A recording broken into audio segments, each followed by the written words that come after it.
want to get on the action? We want to hear from you. Hit us up, faderoutemail@gmail.com. Slide in our DMs on IG at FadeRoutePodcast. Drop us a DM on Twitter at FadeRouteDNZ. Comment on our YouTube channel, The Fade Route with DNZ. Questions, comments, picks, segment suggestions, you name it, we want to hear from you. Get at us, in crowd.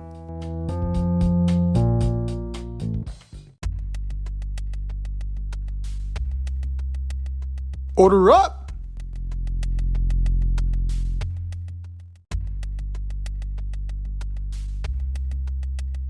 It is time for us to order up.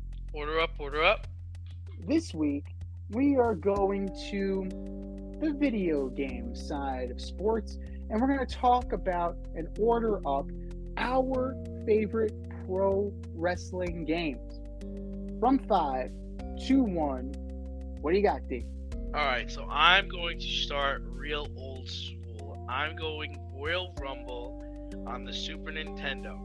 Had Bret Hart, Undertaker, Ric Flair, $1 Million Man, Macho Man Randy Savage, and the list goes on and on. Excellent, excellent game. And then the step up from that at number 4, I've got Monday Night Raw for Super Nintendo. You had Doink the Clown, you had 1, 2, 3 Kid, it had finishers, and then it had also super finishers. Now number 3, this is when the game changed, man. WCW NWO Revenge. Man, that game changed it. This was the game that started it all. You had the new engine. You had Aki Man. You had Fatal 4-Ways. Changed the game. Number 2, for me, WrestleMania 2000. Finally, they had the WCW NWO engine with the WWF wrestlers. And it was a dream come true. And number 1, I'm still playing it today. No Mercy, man. It's the best of all time. Ladder matches, First Blood, Royal Rumbles. You can counter finishers. Amazing. And then runners up, I've got WCW, NWO, and then I've got WWE All Stars. Nice. We have a lot of crossover. Now the question is the order.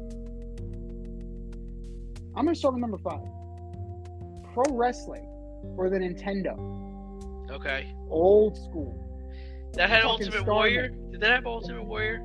It didn't have Ultimate Warrior, but it had, you had Hogan? your guy. No, this was the independent game from Pro Wrestling from Nintendo. So like Starman and just like Hayabusa, like not that Hayabusa, not the real Hayabusa, the other guy, just loosely based on real wrestlers. It was a very good game, and you still play it to this day. If you have Nintendo Switch, you can go into the classics. You can definitely find it, or if you have a retro Nintendo, it's one of the games that's preloaded on there. So definitely give it a try. Recently, maybe about a year or two ago, Virgil actually went to an independent wrestling event as Starman. He was revealed, he was wrestling at the event as Starman, took off his mask, and oh shit, there's Virgil. Good for Virgil. Nice. Meat Sauce Mike. Congratulations. Number 4, I'm with you on Royal Rumble for the Super Nintendo. I think I actually played that at your house. Probably all the time. Probably, yeah. So I think you also had Luger, you had Tatanka, you had Macho Man, you had so many guys. Yoko. I'm pretty sure Yokozuna was in that too. It was a big deal to do the bonsai drop from the corner. Yeah, Kona Crush. Like you had a lot of superstars, and it was a step above WrestleMania, the arcade game. It wasn't as Mortal Kombat-y. It wasn't It wasn't like a fighting game. Like that's the main difference for me between Royal Rumble and WrestleMania, the arcade game. It was a little bit more true to what professional wrestling is. Number 3, going a little bit more modern. SmackDown, Here Comes the Pain. Right? A more modern approach, more match types.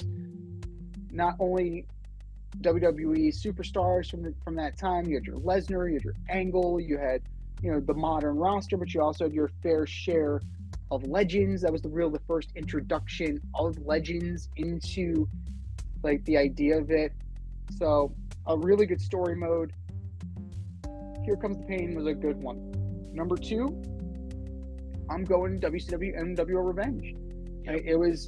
It was the platform on which number 1 was built. So you were able to do a little bit of customization.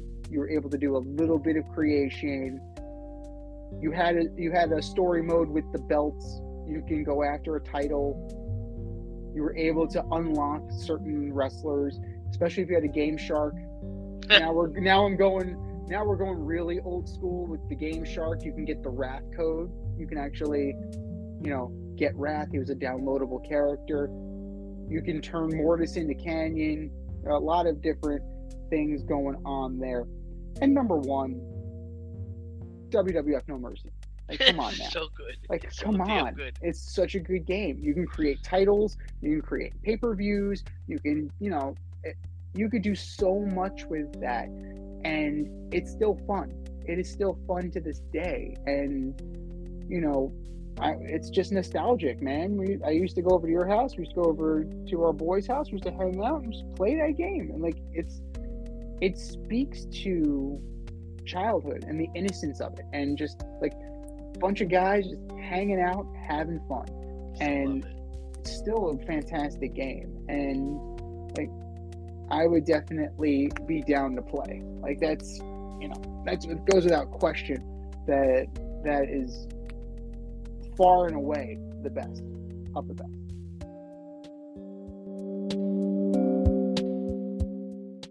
Thanks for listening to this episode of our podcast. If you like what you heard and want to hear more, be sure to like and subscribe on your favorite podcast platform. Rate us 5 stars, leave us a review, turn on subscription notifications, and tell your friends. Spread the word, spread it wide.